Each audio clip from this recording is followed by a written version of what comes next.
nouvelle séquence vidéo qui porte sur Excel.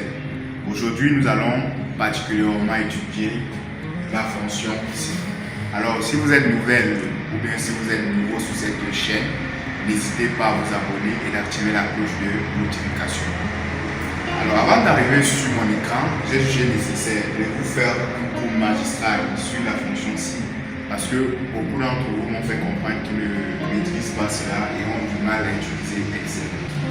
Pour pouvoir aider et mieux expliquer cette fonction Excel, j'ai retracé ici un exemple d'un cas d'entreprise qui porte sur les représentants qui doivent être rémunérés en fonction du chiffre d'affaires qu'ils ont rapporté à l'entreprise sur une période donnée. Alors, les règles de gestion de l'entreprise sont les suivantes. Lorsqu'un représentant a réalisé un chiffre d'affaires inférieur à 5 000 francs, il a droit à 3% du chiffre d'affaires qu'il a réalisé.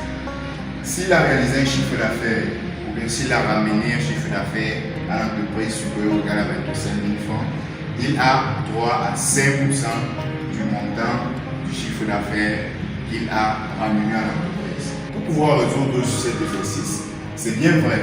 À la vue de ce tableau, nous avons ici la colonne nom, chiffre d'affaires et commission. Nous voyons que 24 100 francs, 23 151 francs sont inférieurs à 25 000 et nous pouvons directement appliquer 3%. Enfin, 2144 supérieur et par contre on peut appliquer 5%. C'est très vrai, mais l'utilisation ou la nécessité ou l'importance d'Excel réside dans l'automatisation des tâches. Alors, si vous avez par exemple 100 représentants, vous n'allez pas faire cette comparaison sur les 100 représentants pour pouvoir déterminer la commission de tout un chacun. Ce que nous allons donc faire, nous allons appliquer la commission juste pour le premier représentant, c'est-à-dire Zaza, et ensuite par la fonction, par la recopie, nous allons recopier la commission des autres. Mais je vais d'abord commencer par donner la syntaxe de l'utilisation de la fonction ici. Alors la syntaxe est la suivante. Nous savons que pour introduire une formule dans Excel, on commence d'abord par est égal. Donc je vais mettre est égal et ensuite je vais mettre la fonction ci en parenthèse. Je vais mettre ici la condition. Après la condition, je mets un point virgule. Je vais mettre la valeur vraie, parce qu'il n'y a pas d'espace en fait. La valeur vraie, point virgule. Et ensuite, nous allons mettre la valeur fausse. Et ensuite, nous allons fermer notre parenthèse. Ok.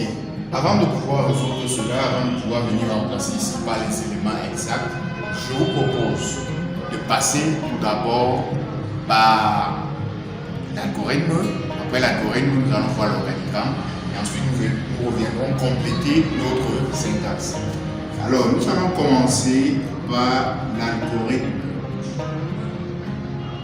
Commençons par l'algorithme. Alors, si le chiffre d'affaires, comme nous l'avons si bien dit, est inférieur à 25 000 francs, alors chiffre d'affaires, qu'est-ce qu'il faut faire?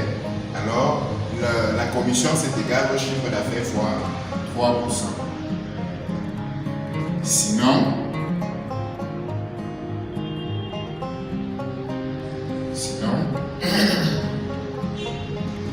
c'est égal au chiffre d'affaires fois 5%. 26. Voilà. Nous venons ici de faire l'algorithme qui doit nous permettre de présenter notre organigramme. L'organigramme c'est assez simple, il s'agit en fait de représenter l'algorithme en fait de façon schématique.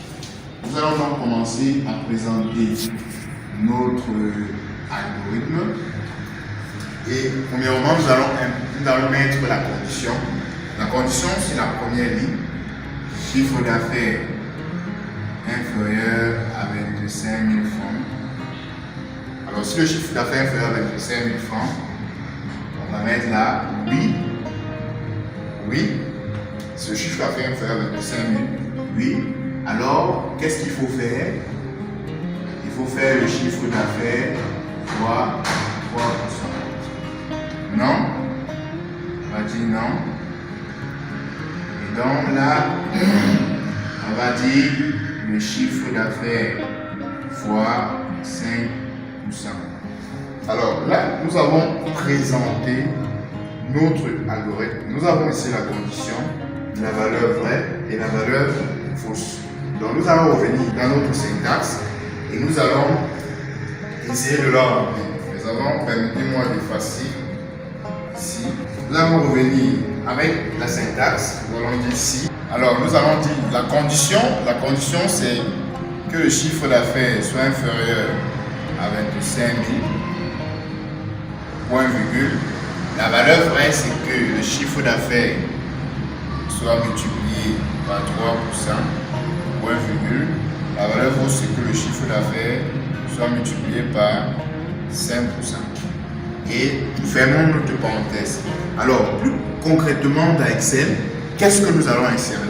Parce que si vous insérez chiffre d'affaires dans Excel, Excel ne doit pas connaître le chiffre d'affaires. Non. Vous devez ici insérer la valeur qui va aller chercher le chiffre d'affaires. Nous savons que le premier client, le premier représentant, pardon, c'est Zaza.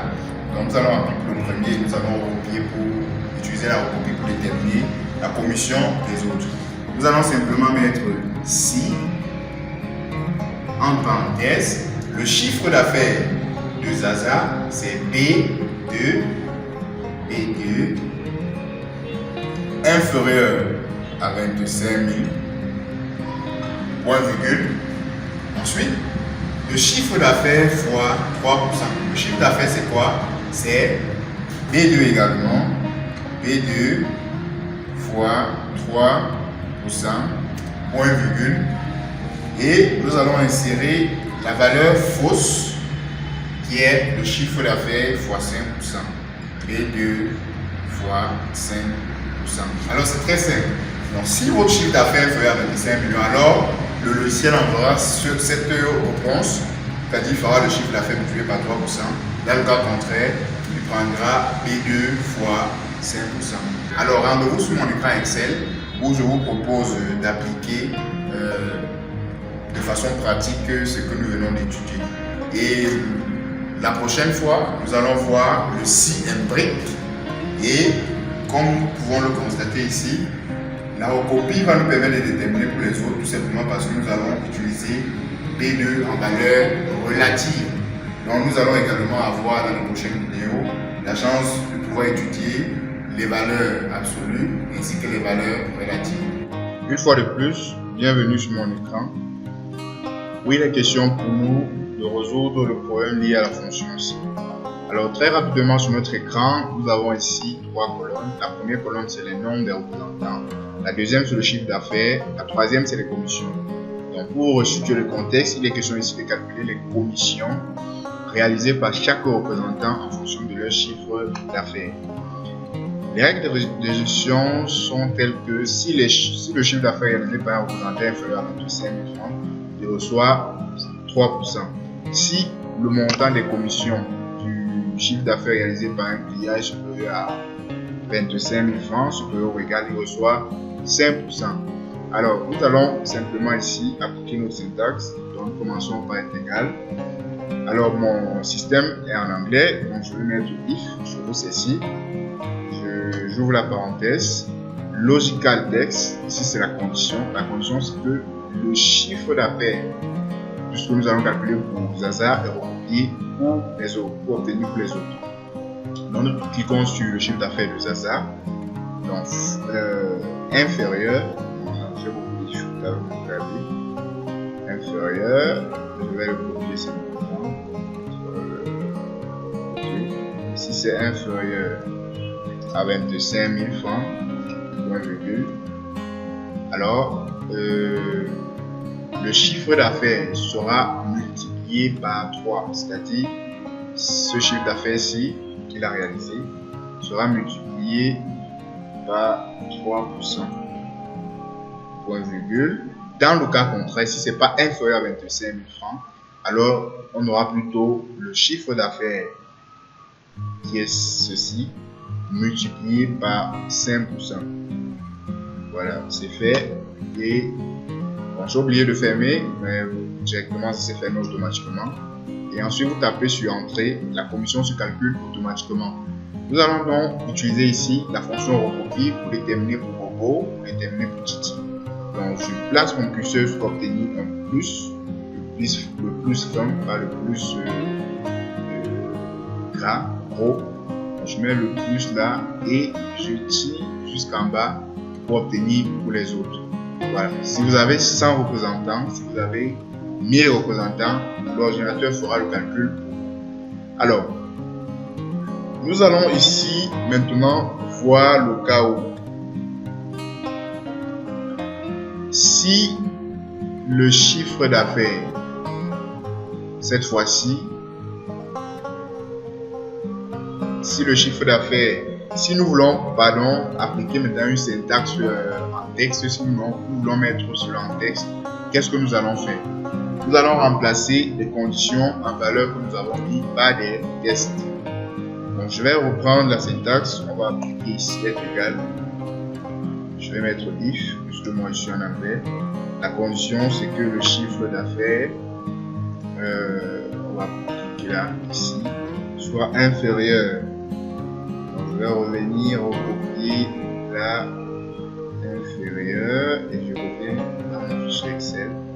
Alors, si c'est inférieur à 25 000 francs, cette fois-ci, c'est des textes que je vais mettre. Point virgule. Alors, je vais dire à l'ordinateur d'appliquer 3%. Donc, en fait, ça peut être des appréciations, ça peut être des notations que vous ne connaissez pas bien. Donc là, ça vous intéresse, c'est à vous de voir quelle appréciation vous voulez. Alors, moi, je vais simplement ici appliquer 3%. Voilà, je ferme avec les guillemets. Donc, les guillemets en anglais, c'est comme ceci. Vous avez donc l'obligation de mettre en guillemets, parce que si vous ne mettez pas en guillemets, Excel ne va pas reconnaître qu'en fait c'est une partie de la syntaxe que vous êtes en train de faire. Donc ensuite je vais mettre point virgule, et si ce n'est pas le cas, j'ouvre encore mes guillemets et je dis appliquer 5%. Voilà, et je ferme avec les guillemets encore, je ferme ma parenthèse, je tape entrée. Vous voyez, automatiquement, le logiciel a compris qu'il faut appliquer 3% ici. Et lorsqu'on copie, le logiciel a compris qu'il faut appliquer 5% ici. Alors, n'hésitez pas de vous abonner si ce n'est pas encore fait. N'hésitez pas de liker, de partager la vidéo. Juste en bas, vous avez les liens de nos différents groupes. Facebook, Telegram, WhatsApp, pour vous permettre de poser toutes vos différentes questions. Donc, la prochaine fois, nous allons voir le si imbrique. Restez coché et nous allons également voir la différence entre une référence absolue et une référence relative. Ciao.